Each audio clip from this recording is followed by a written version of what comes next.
একসময় যে শিশুটি মাত্র ৫০০ রুপি পারিশ্রমিকে অভিনয় শুরু করেছিল, বহু বছর পর সেই শিশুই দাঁড়ালো তামিলনাড়ুর ক্ষমতার কেন্দ্রবিন্দুতে।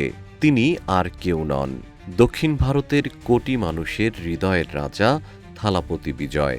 উন্ময়ান নম্বিকেয়ুম মারা পট্রুম কন্ডিরুপেন এন্ড্রুম। জীবন অবাক না করলে কে করবে? 28% মিল্ক ফ্যাটের অবাক করার সাথে ফ্রেশ মিল্ক পাউডার। জীবন অবাক করুক প্রতিদিন। জনপ্রিয় নির্মাতা এস এ শঙ্করের ছেলে হিসেবে জন্ম হলেও তার পথটা মোটেও সহজ ছিল না।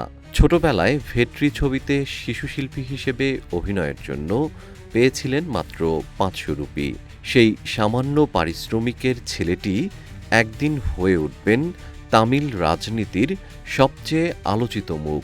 তখন কেউ কল্পনাও করেনি। রূপালী পর্দার নায়ক হওয়ার পরও বিজয়ের চোখ ছিল মানুষের জন্য সেবামূলক কিছু করার। ২০০৯ সাল থেকেই নিজের বিশাল ফ্যানবেসকে সমাজসেবামূলক কাজে যুক্ত করতে শুরু করেন তিনি। কখনো বন্যার্তদের পাশে দাঁড়িয়েছেন, কখনো শিক্ষার্থীদের সহায়তা করেছেন, আবার কখনো সাধারণ মানুষের অধিকার নিয়ে সরব হয়েছেন। ধীরে ধীরে তার ফ্যান ক্লাবগুলোই রূপ নেয় এক শক্তিশালী তৃণমূল সংগঠনে। এদিকে তামিলনাড়ুর রাজনীতিতে এম করুণানিধি ও জয়ললিতার মৃত্যুর পর তৈরি হয় বড় রাজনৈতিক শূন্যতা।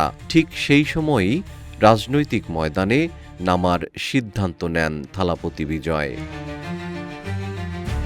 ২০২৪ সালের ২রা ফেব্রুয়ারি আনুষ্ঠানিকভাবে আত্মপ্রকাশ করেন তিনি। গঠন করেন নিজের রাজনৈতিক দল টিভিকে।